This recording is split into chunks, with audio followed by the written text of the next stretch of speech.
ఈ రోజుల్లో మనము ఒక గజిబిజి ప్రపంచంలో బ్రతుకుతున్నాం. ఉదయం నిద్ర లేచినప్పటి నుండి పరుగులు, పరుగులు, పరుగులు దేనికోసం పరిగెత్తున్నామో ఎవరికీ తెలియడం లేదు. ఒక లక్ష్యం నిర్దేశించుకుంటున్నాం. కానీ దానికి సంబంధించి మనం ఎంతవరకు వర్క్ చేస్తున్నాం అనేది ఎవ్వరూ గుర్తించుకోవడం లేదు. వాళ్ళెవరో సంపాదిస్తున్నారు, వాళ్ళలాగా చేద్దాం. వీళ్ళెవరో డెవలప్ అవుతున్నారు, వీళ్ళలాగా చేద్దామని ఆలోచిస్తూ అసలైన మన లక్ష్యాన్ని మర్చిపోతున్నాం.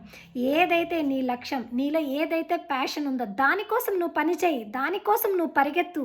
ప్రతిరోజు నీకు ఎంత ఓపిక ఉందో మినిమం అర్ధ గంటకు తగ్గకుండా 6 గంటల వరకు కష్టపడి చూడు. 100 రోజుల్లో నువ్వు విజయం చూడకపోతే నన్ను అడుగు. సో ప్రతి ఒక్క మనిషి మనం చేయాలనుకున్న ఒక లక్ష్యాన్ని, మనం చేరుకోవాలనుకున్న ఒక లక్ష్యాన్ని, ఏ పని అయితే చేయాలనుకున్నామో ఆ పనిని ఎందుకు మనం మర్చిపోతున్నాం, ఎందుకు మనం డీవియేట్ అవుతున్నాము, కన్సిస్టెన్సీగా పని చేసి చూడండి. సక్సెస్ అవ్వకపోతే అప్పుడు ఆలోచన చేయండి. సో ఎదుటివారి నుండి కాపీ జిరాక్స్ వద్దు ఫ్రెండ్స్. మనకు మనం ఒక యూనిక్ పీస్ అవ్వాలి. అలా అవ్వాలంటే నీలో టాలెంట్ నువ్వు గుర్తించి నీ కోసం నువ్వు కష్టపడాలి. ఎదుటి వాళ్ళ కోసం ఏం అవసరం లేదు. నువ్వు సక్సెస్ అయిన తర్వాత వాళ్ళే నీ దగ్గరకు వచ్చి ప్రశంసలు కురిపిస్తారు. అవి మనకు అవసరమా?